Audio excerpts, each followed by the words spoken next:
There are moments in your life that arrive disguised as something ordinary. They are the Trojan horses of time, smuggling entire futures into the city of your present while you are distracted by the mundane shape of their wooden exteriors. You only recognize their significance in retrospect, when you are standing in the silent ruin or the bustling new metropolis of the life they have built for you. For me, that moment was the specific weight of Julian's head on my chest on a Tuesday night in October. It was not the first time he had fallen asleep on me, but it was the first time I understood that the foundation of my world, a structure I had painstakingly built to withstand the force of my own feelings, was being systematically, quietly, and irrevocably dismantled. The air in my small apartment was cool, carrying the first real bite of autumn, but where he was pressed against me, I was impossibly warm. He was a furnace of oblivious comfort, his breath a slow, rhythmic tide against my collarbone, each exhalation a soft surrender.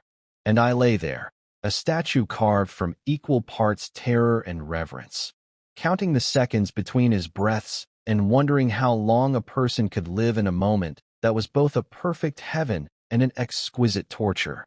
We had met in the most unceremonious way possible, the university housing lottery. I was 19, an aspiring photographer who communicated better through a lens than with my own voice. And he was Julian, a force of nature crammed into the body of a freshman swimmer.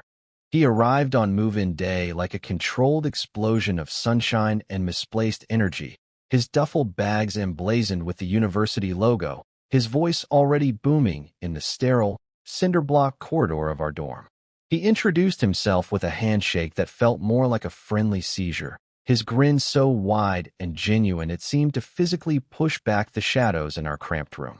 He was all bright colors and loud music and the scent of chlorine that clung to him like a second skin. I, by contrast, was a study in grayscale, quiet, observant, my side of the room a meticulously organized landscape of camera equipment, developing chemicals, and stacks of books on photographic theory. I was convinced it was a clerical error, a cosmic joke pairing a shout with a whisper. I braced myself for a semester of headphones and polite nods, a silent retreat into my own world while he spun on its loud, vibrant axis right next to me. But Julian had a gravitational pull that defied my carefully constructed orbits of solitude. He seemed completely unbothered by my quietness. In fact, he seemed to treat it not as a void, but as a space he was welcome to fill. He would return from morning practice, dripping and shivering, and talk to me while I was hunched over my contact sheets, his chatter a constant, cheerful monologue about lap times and the agonizing smell of the locker room. He never seemed to demand a response. He just talked, as if my presence alone was enough of a conversation. He would ask about my photos, peering over my shoulder with a genuine curiosity that disarmed me. "How do you do that?" he'd ask, pointing a damp finger at a black and white print of a rain-slicked street. "How do you make gray look so alive?" He didn't see a lack of color. He saw an abundance of texture. He saw what I was trying to say without me having to utter a single word. That was Julian. He didn't just look. He saw. And for a boy who had spent most of his life feeling like a ghost in his own home, being seen by someone so blindingly alive felt like being born. Our friendship solidified in the liminal hours between midnight and dawn. He was a frantic, last-minute studier, powered by caffeine and sheer panic. I was a chronic insomniac, my mind a whirring darkroom of images and anxieties. I would find him at his desk, head in his hands, surrounded by a fortress of textbooks, and I would quietly make him a cup of tea. He'd look up, his eyes bleary but grateful, and we would fall into a comfortable silence. The only sounds the frantic scratching of his pen and the soft click of my camera shutter as I experimented with long exposures of the moonlit campus outside our window. It was in those quiet hours that I began to fall in love with him. It wasn't a sudden impact, but a slow developing process, like a photograph emerging in a chemical bath. It was in the way his brow furrowed in concentration, the way he'd absent-mindedly chew on the end of his pen, the exhausted but genuine smile he'd give me when he finally finished a paper. He was the most beautiful thing I had ever tried to capture, and the most frustrating, because I knew he was a subject I could only ever admire from behind the lens. He was a landscape I could visit, but never own. He started dating Sarah sophomore year. She was perfect for him, or at least, she was perfect for the version of him the world saw. She was the captain of the volleyball team, equally bright, equally loud, equally beloved. They were a matched set, a golden couple that made everyone around them feel a little pale by comparison. I learned to navigate the new geometry of our friendship. I became the third point of a triangle, the quiet confidant, the reliable friend who was always there to help them move apartments or to offer a couch when they had a fight. I photographed their triumphs, Julian's conference swim meet, Sarah's championship game. I captured their laughter, their easy intimacy, their casual touches. Each click of the shutter was a small act of self-flagellation, preserving a happiness that wasn't mine. I built a room inside myself for my feelings for Julian. It was a soundproof, light-tight room, like my darkroom at home. I would go there in the dead of night, when I was alone, and I would allow myself to feel the full, crushing weight of it all. But in the daylight, the door to that room was locked, bolted, and barricaded. I was his best friend. That was the role I had been given, and I was determined to play it with agonizing perfection. Because having him in my life as a friend was infinitely better than the echoing silence of not having him at all. The thought of losing that, of him ever seeing the truth in my eyes and pulling away, was a fear so profound it felt like a physical amputation. So I smiled, and I listened, and I perfected the art of being the invisible, steady ground beneath his feet. The shift began with a phone call on a rainy Wednesday in November, 5 years after graduation. By then, our lives had settled into comfortable, parallel tracks. I was making a quiet living as a freelance photographer, my apartment a chaotic sanctuary of my own making. Julian was a high-flying software consultant, a job that suited his restless energy, keeping him in a constant state of motion. He and Sarah had an apartment across town, a sleek, modern place that always felt more like a showroom than a home. His call was abrupt, his voice strained and thin, a pale imitation of its usual booming warmth. He asked if he could come over. He didn't say why, but the hollowness in his tone was a language I understood better than words. When I opened the door, he looked like a ship that had been torn from its moorings. His clothes were rumpled, his hair was a mess, and his eyes, usually so bright, were vacant and lost. He was holding a single, sad-looking cardboard box filled with a random assortment of his belongings, a coffee mug, a few books, his old swim meet medals. He didn't need to say what had happened. The box said it all. He stepped inside and just stood there in my entryway, the rain dripping from his jacket onto the hardwood floor, forming a small, dark puddle at his feet. He didn't speak for a long time. He just stared at the box in his hands as if it contained the entire, baffling wreckage of his life. I didn't push him. I just took the box from his hands and set it on the floor. I took his wet jacket and hung it up to dry. Then I led him to the living room and sat him down on my old, overstuffed couch. He sank into the cushions as if his bones had suddenly turned to liquid. The silence in the room was immense, broken only by the sound of the rain against the window panes. He wasn't crying. In a way, that was worse. His grief was a vacuum, pulling all the air and warmth out of the room. He looked like a man who had forgotten how to breathe.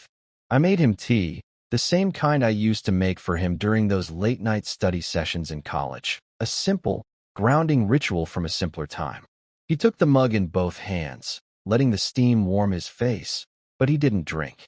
"It's over," he finally whispered. The words were small and brittle, like fragments of glass. She said it's been over for a long time. I just didn't notice." He gave a short, harsh laugh that held no humor. "Story of my life, right? The oblivious idiot. Too busy running to the next thing to see what's right in front of me." I wanted to tell him he wasn't an idiot. I wanted to tell him 1,000 things. I wanted to wrap him in a blanket and tell him he was safe here, that the world outside couldn't touch him. But I knew that words were useless against this kind of pain. They were just pebbles thrown against a fortress wall. So I just sat with him, a silent sentinel in the face of his quiet devastation. I let the silence be a space for him to fall apart in, if he needed to. I was the steady ground again, But this time, the earth beneath his feet had crumbled away completely, and he was in a free fall. After an hour, or maybe it was 3, he finally looked at me, his eyes pleading. "Leo," he said, my name a fragile thing on his lips. Can I just stay here tonight? On the couch? I can't. I can't go to a hotel. I don't want to be alone." The request was a fissure in the wall I had built around my heart. It was a dangerous, beautiful, terrifying thing. Of course I said yes. It was the only answer I was capable of giving him. I retrieved pillows and a thick comforter from the linen closet, the scent of lavender and clean cotton a small, domestic comfort in the face of his raw pain. I made up the couch for him, plumping the pillows, spreading the blanket, trying to make the space as welcoming as possible. He watched me with a kind of weary gratitude, his body still slumped in the corner of the sofa. When I was done, he didn't move. He just looked at the makeshift bed, then back at me. "Thank you," he murmured. "I don't know what I'd do without you."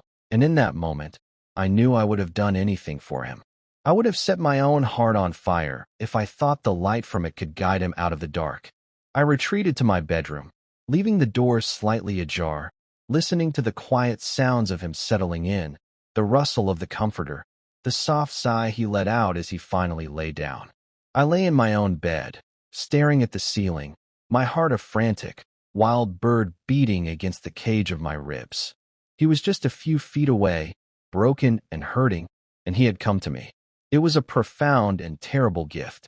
That one night became the first brick in the foundation of a new, unspoken ritual. Julian never officially moved in, but my apartment became his harbor. He would spend his days in a daze of logistics, separating his life from Sarah's, a grim, administrative dissection of a decade-long love. But at night, he would return to my quiet space, exhausted and hollowed out. He always insisted on the couch. I offered him my bed a dozen times, telling him I was fine on the sofa, but he always refused, adamant. "No, man, this is your place. I'm just crashing. The couch is fine." It was his way of maintaining a boundary, a pretense that this was temporary, that he was just a guest. But the boundary was eroding, slowly and surely, like a coastline under a persistent tide. The first time it truly blurred was about a week after he first arrived. I was working late, editing a series of photos at my desk in the corner of the living room. He was on the couch, wrapped in the comforter, pretending to watch some mindless television show. The flickering blue light cast long, dancing shadows across the room. I was so absorbed in my work, trying to get the contrast just right on a portrait, that I didn't notice him move until I felt a subtle shift in the room's atmosphere. I looked over. He had turned off the television. The only light now was the warm, focused glow of my desk lamp and the cool silver of the moonlight filtering through the large window. He was sitting up, watching me, his expression unreadable. "You work too hard," he said, his voice soft, almost a whisper. I just shrugged, my eyes returning to the screen. Deadline, a few minutes of silence passed. "Then, Leo," he asked, his voice even quieter. "Yeah. Can you just sit here for a bit? With me? I don't want to be in the dark alone." The request was so simple, so raw in its vulnerability, that it bypassed all my defenses. I saved my work, shut down the computer, and moved to the other end of the long couch. I picked up a book, feigning a casual need for relaxation, creating a buffer of normalcy between us. We sat in a comfortable silence, separated by a few feet of worn upholstery. But the space between us felt charged, a magnetic field of unspoken things. He fell asleep first. His head started to nod, his body slumping against the cushions. Then, slowly, incrementally, he began to list in my direction.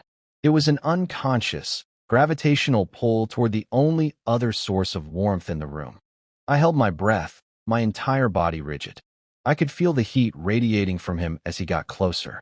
I should have moved. I should have gently woken him up, told him to lie down properly. That would have been the friend thing to do. But I was paralyzed. I was a greedy, selfish coward. His head finally came to rest on my shoulder. It was a light, tentative pressure at first, as if he might wake up at any moment and recoil. But he didn't. He settled into it, letting out a soft, contented sigh. and fell deeper into sleep. My heart was a drum solo in the quiet room. I sat there for hours, my muscles screaming in protest, my arm going numb beneath his weight. I didn't dare move. I just listened to the sound of his breathing, studied the way the moonlight traced the line of his jaw, the sweep of his eyelashes against his cheek. It was the most profound agony and the most perfect peace I had ever known. I was his anchor, his temporary solace, and I was a complete and utter fraud. This became our new normal. The ritual. It was never discussed, never planned. It just happened. He would come home from his long, stressful days, and we would gravitate toward the couch. We would watch a movie or listen to music, and inevitably, the space between us would shrink. It started with him leaning his head on my shoulder. Then, one night, he stretched out, laying his head in my lap as I read a book.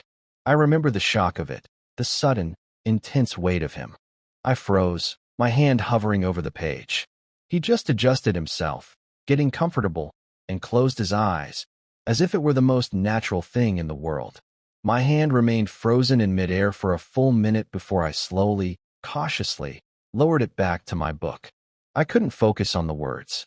All I could feel was the warmth of his scalp through his thick hair, the soft puff of his breath against my thigh. I wanted to run my fingers through his hair, to soothe the tension I could feel in the set of his jaw even in sleep. But I didn't. The fear of crossing that invisible line was a physical barrier, more real than any wall. So I just sat there, my body a prison of my own making, and I let him sleep. The ritual evolved with the seasons. As autumn deepened into winter, the nights grew colder. One evening, a fierce, icy wind rattled the window frames of my old apartment building. Julian was shivering on his end of the couch, huddled under his comforter. "It's freezing in here," he muttered, his teeth chattering slightly. Without thinking, I pulled the large, knitted afghan off the back of my armchair and unfolded it. "Here," I said. "This is warmer." I draped it over both of us, creating a shared tent of warmth. He hummed in appreciation, snuggling deeper into the couch. Under the cover of the blanket, in the dimly lit room, the boundaries became even more porous. He would shift closer, his leg pressing against mine, his arm brushing my side. Each point of contact was a small, electric shock to my system. I was hyper-aware of every subtle movement, every change in his breathing. My life became a study in proximity, a constant, agonizing calculus of distance and touch. I learned the exact weight of his hand resting on my knee, the specific texture of his worn-out university sweatshirt, the faint, clean scent of his skin. It was a slow, meticulous torture that I invited into my home every single night. He began to talk more about Sarah, not with the raw grief of the first few weeks, but with a kind of sad, detached confusion. He would lie there, his head on my chest now, his voice a low rumble against my ribs, and he would try to piece together where it all went wrong. She said I was never really there. He confessed one night, his voice muffled by my t-shirt, that I was like a ghost in our own apartment, always moving, always working, always planning the next trip. She said she was lonely. I listened, my hand resting tentatively on his back, my thumb making small, soothing circles against the fabric of his shirt.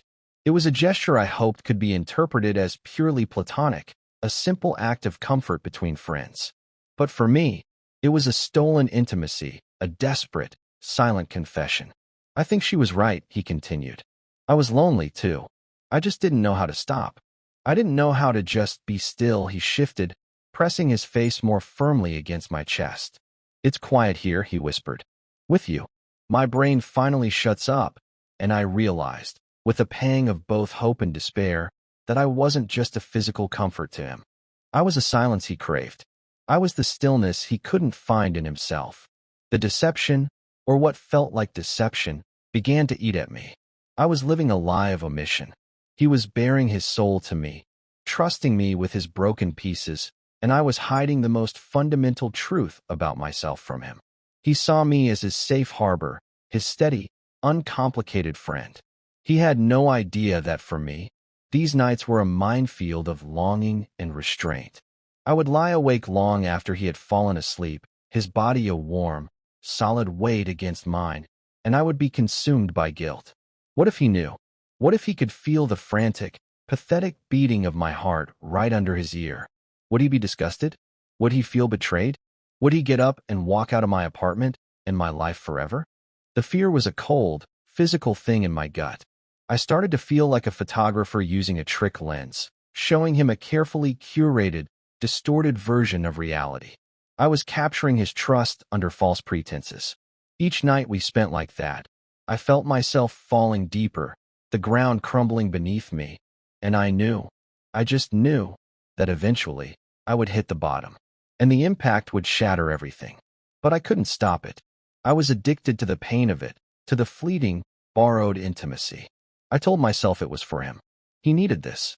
He needed a place to heal, and if that place happened to be physically attached to me, then it was my duty as his friend to provide it.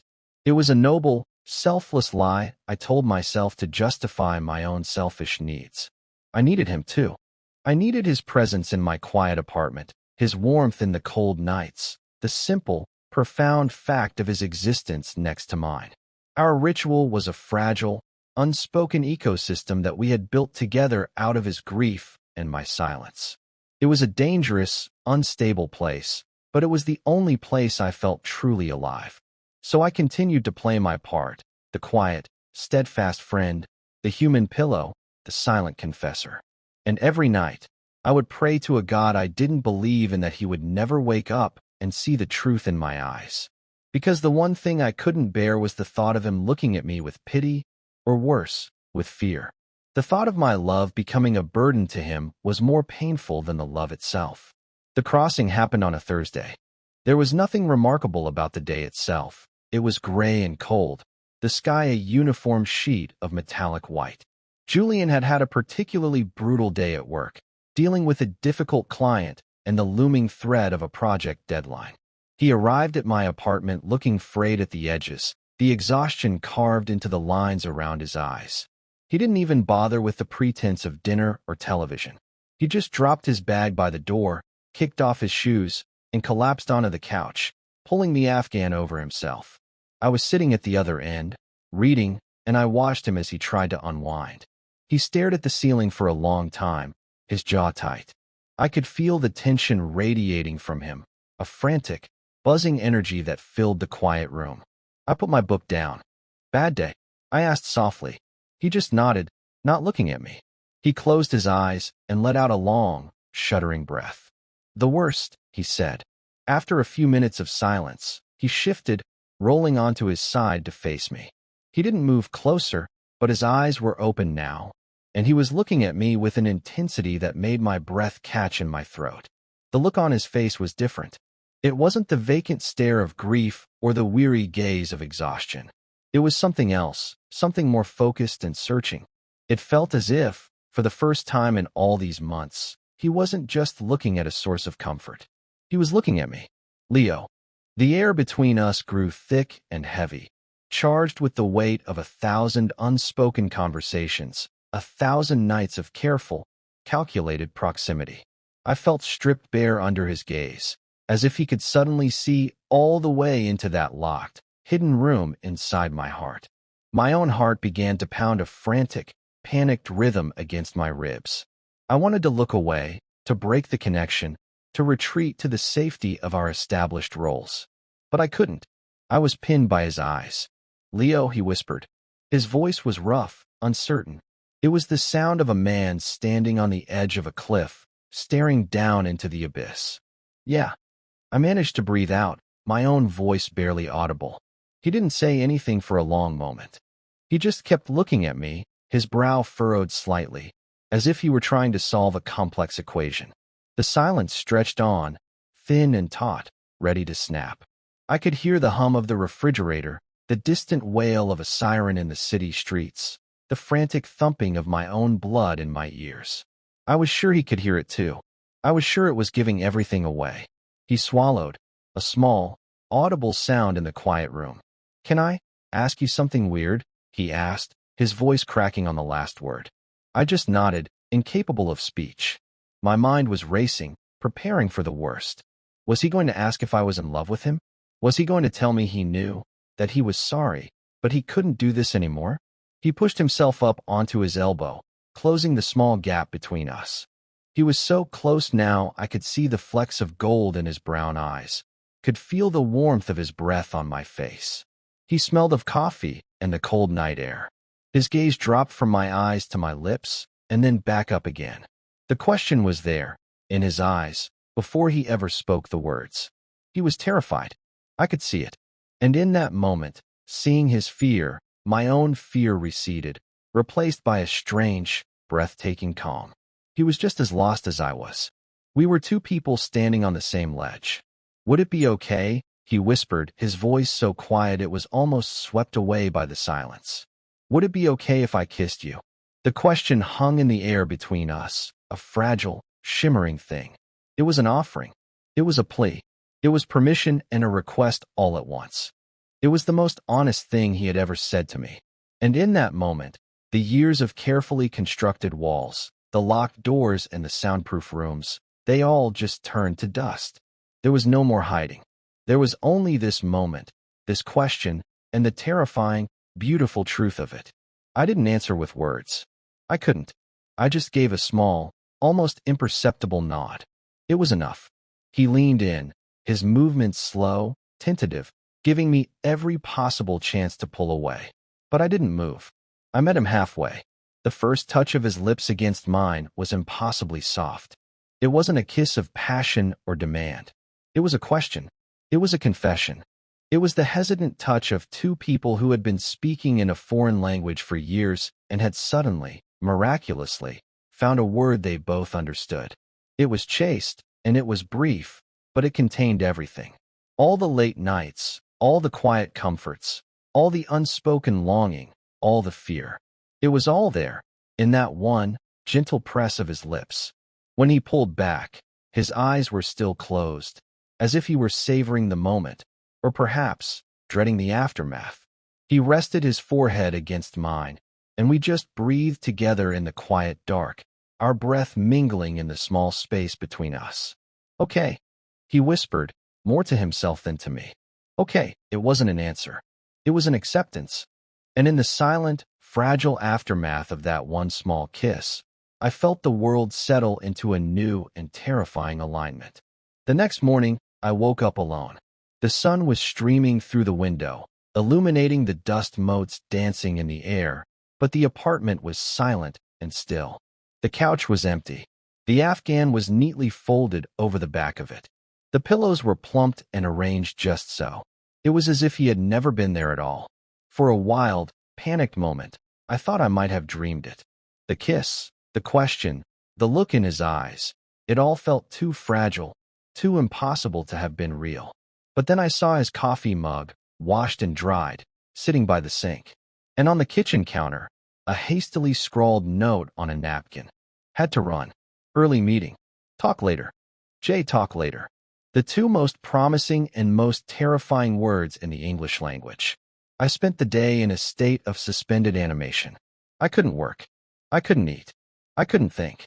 I just paced my apartment, replaying the kiss over and over in my mind, analyzing it from every possible angle, like a photograph I was trying to develop, searching for the hidden truth in its shades of gray. Was it a mistake? A moment of grief-fueled confusion? A desperate reach for comfort that had gone too far? Talk later turned into silence. My phone remained quiet all day. I checked it obsessively, my thumb hovering over his contact, my mind composing and deleting 100 different text messages. Each one felt either too needy, too casual, or too accusatory. By evening, the hope that had been a fragile butterfly in my chest had turned into a leaden weight in my stomach. He wasn't coming back. I had broken our unspoken agreement. I had allowed him to cross a line, and in doing so, I had shattered the very foundation of the sanctuary I had provided for him. I had made it unsafe. He had run from his own home, and now I had driven him from mine. The guilt was suffocating. I had been so selfish. I had wanted it so badly that I had let it happen, knowing, on some level, that he was vulnerable and confused. I had taken advantage of his pain. The thought was so ugly, so vile, that it made me physically ill. I had ruined everything. I had lost my best friend. Another day passed in silence. And another. The quiet in my apartment was no longer a comfort. It was a roar. The empty space on the couch was a physical ache. I felt his absence like a phantom limb. I couldn't stand it anymore. The not knowing was worse than any possible rejection. I needed to hear it from him. I needed him to tell me to my face that it was a mistake, that we could go back to being friends, even if it was a lie. I needed some kind of closure, some kind of ending to the story that was playing on an endless, torturous loop in my head. So I did the one thing I had been terrified to do. I put on my jacket, walked out of my apartment, and I went to his. It wasn't his old apartment with Sarah. It was a new, sterile, temporary corporate apartment he was staying in until he found a place of his own. I had only been there once, to help him move in a few boxes. It was a place with no history, no memories. It was a place for a ghost. I stood outside his door for a full 10 minutes, my heart pounding against my ribs like a trapped bird. My hand was raised to knock, but I couldn't make it connect with the wood. What was I even going to say? What right did I have to demand anything from him? But then I thought about the silence, about the hollow ache in my own apartment, and I knew I couldn't go back to that. I had to know. I finally forced my knuckles to rap against the door. The sound was loud and final in the quiet hallway. I heard movement inside, then the sound of the deadbolt sliding back. The door opened a few inches, and he was there. He looked terrible. He was wearing the same clothes he'd had on 2 days ago. His hair was a mess, and his eyes were shadowed with exhaustion and something else. Fear. He looked at me, and his face was a mask of panic. He didn't say anything. He just stared at me, his hand still on the doorknob, blocking the way. "Julian," I said, my voice steadier than I felt. "We need to talk." He flinched at my words. He looked like a cornered animal. "Leo, now's not a good time," he stammered, his eyes darting around as if looking for an escape route. "No," I said, and I was surprised by the strength in my own voice. "It is. It has to be. You can't do that, and then disappear. It's not fair." The accusation hung in the air between us. His face crumpled slightly. The panic was replaced by a wave of shame. He opened the door wider and stepped back, letting me in. His apartment was a mess. Takeout containers littered the counter. Clothes were strewn over the furniture. It was the physical manifestation of his inner turmoil. He didn't turn on any lights. We stood in the gloom of the late afternoon, the silence stretching between us again, but this time it was a different kind of silence. It was brittle and cold, full of jagged, unspoken things. "I'm sorry," he finally whispered, his voice hoarse. He wouldn't look at me. He was staring at a spot on the floor just past my shoulder. "I'm so sorry, Leo. I shouldn't have. I was messed up. I didn't know what I was doing." The words were a physical blow. So it was a mistake. It was just confusion. All my worst fears confirmed. A bitter, hot wave of hurt and anger washed over me, so potent it made me dizzy. I had spent years carefully guarding my heart, and I had let him in, just for a moment, and he had treated it like a cheap hotel room, a temporary shelter from his own storm. "Don't," I said, my voice sharp. "Don't you dare hide behind that. Don't you dare pretend you were some mindless automaton. You are not that stupid, and I am not that naive. You asked me. You looked me in the eye, and you asked me. So don't you dare dismiss it as some random, drunken mistake." My words seemed to shock him out of his stupor. He finally looked at me, and his eyes were filled with a desperate, frantic conflict. He looked lost. "I don't know what I'm doing," he burst out, his voice finally rising above a whisper. He ran a hand through his hair, his movements agitated and jerky. "Okay, I don't know. I've only ever been with women. My entire life has been this straight line. And then there's you." He gestured vaguely in my direction, a gesture that encompassed not just me, but my apartment, our couch, our years of friendship. And nothing makes sense anymore.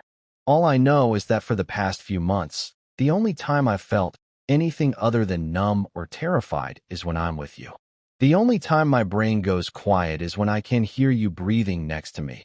He was pacing now, a caged tiger in his sterile, impersonal living room. And that kiss. He stopped, his back to me. It felt right. It felt more right than anything has felt in years. And that scares the hell out of me, Leo, because I don't know what it means. I don't know who I am if that's true. He finally turned to face me, and I could see the raw, terrifying vulnerability on his face. He wasn't pushing me away because he didn't feel anything. He was pushing me away because he felt everything.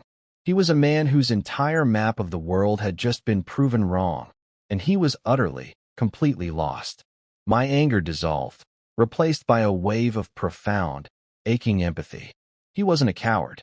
He was just a man facing a truth so large it threatened to shatter his entire identity.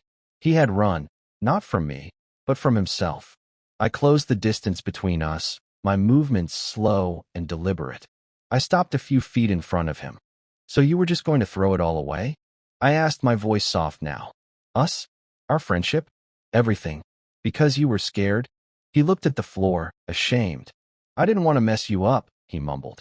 I didn't want to drag you into my chaos. A dry, humorless laugh escaped my lips. Julian, I said, and his eyes flickered up to meet mine. You are my chaos.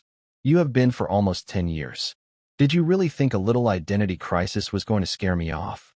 A small, watery smile touched his lips for the first time. The tension in his shoulders seemed to release, just a fraction. I ruin things, Leo, he said, his voice quiet and full of a sad, self-deprecating certainty. It's what I do. I ruin things with Sarah.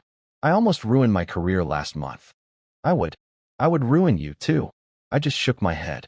I reached out, my hand hesitating for a moment before I gently cupped his jaw, my thumb stroking the rough stubble on his cheek. He leaned into my touch, his eyes fluttering closed, a silent surrender. You don't get to make that decision for me, I said softly. I'm not made of glass. And you're not a monster. You're just a man who's finally being honest with himself for the first time. And it's messy, and it's terrifying. But you're not doing it alone. You don't have to. He opened his eyes, and they were shining with unshed tears. He didn't say anything. He just leaned in and rested his forehead against mine, just as he had after the kiss. He took a deep, shuddering breath, and when he let it out, it felt like months of tension, grief, and confusion were released with it. Okay, he whispered. It was the same word he had said that night. But this time, it didn't feel like an acceptance of a single moment. It felt like the beginning of one. We didn't fix everything in that one conversation. It wasn't a magic wand that erased all the fear and confusion, but it was a foundation. It was a patch of solid ground in the middle of his earthquake. The days that followed were a process of careful, honest reconstruction. We talked. For the first time, we really talked. Not about deadlines or swim meets or ex-girlfriends, but about us. He told me about the crushing loneliness he'd felt for years, a loneliness that all his motion and success had only ever served to distract him from. He admitted that his relationship with Sarah had been a comfortable habit for years, a role he was playing because he thought it was the one he was supposed to play. And I told him the truth. I unlocked the door to that secret room inside myself, and I let him see all of it. I told him I had been in love with him since we were 19. I told him about the years of quiet longing, the ache of watching him with someone else, the quiet terror and joy of our nights on the couch. I laid all my cards on the table, my heart exposed and beating under the harsh, fluorescent lights of his temporary apartment. And he didn't run. He just listened, his expression a mixture of awe and regret and a deep, profound tenderness. We started over. We took all the broken pieces of our old friendship and began to build something new, something more honest. He still stayed at my place, but now there was no pretense. I gave him a key. He cleared out a drawer in my dresser. The couch was no longer a space of ambiguous comfort. It was our space. We would still lie there at night, but now, when he rested his head on my chest, I would run my fingers through his hair. When he shivered, I would pull him closer, my arms wrapping around him, and he would sigh into my embrace, a sound of pure contentment. The fear and anxiety that had once defined those moments for me were replaced by a quiet, steady peace. The silence was no longer filled with unspoken questions, but with a shared, comfortable understanding. We were learning a new language together, a language of small, intentional touches, of held gazes, of quiet mornings spent drinking coffee in our pajamas. It was a language of domesticity, of simple, profound togetherness. One Saturday morning, about a month after his confession, I woke up to the smell of coffee brewing. I opened my eyes and he was there, sitting on the edge of my bed, holding two mugs. He was watching me, a soft, gentle smile on his face. The morning light filtered in through the blinds, casting stripes across his face. I saw him then, not as the bright, loud boy I had met in college, or the broken man who had shown up at my door, but as the person he was becoming. Someone quieter, more centered. Someone who was learning how to be still. He handed me a mug. "Morning," he said, his voice still rough with sleep. "Morning," I replied, my voice equally thick. We sat there for a moment, drinking our coffee in a comfortable silence. It was so ordinary, so simple, and it was the most beautiful thing I had ever experienced. "I was thinking," he said, breaking the silence. "This place is kind of small for two people." My heart gave a small, nervous lurch. I thought he was going to say he was leaving, that he had found his own apartment. But then he continued, his eyes meeting mine, a hopeful, nervous light in them. Maybe we should start looking for a bigger one. Together." And there it was. Not a grand declaration of love, not a dramatic, movie-perfect moment.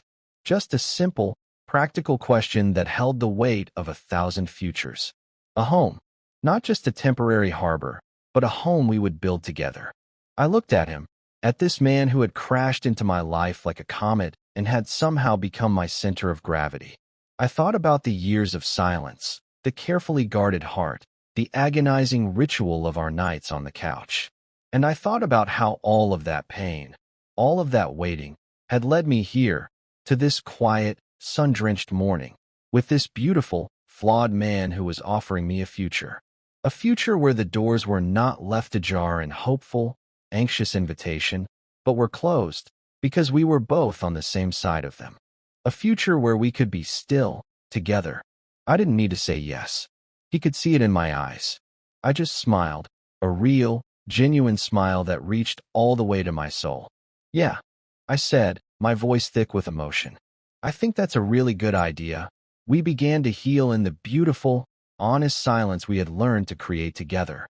It turned out that the strongest walls are not the ones we build to keep others out, but the ones we construct to keep ourselves in.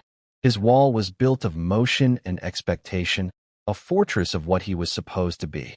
Mine was built of silence and observation, a darkroom where I could hide my heart from the light.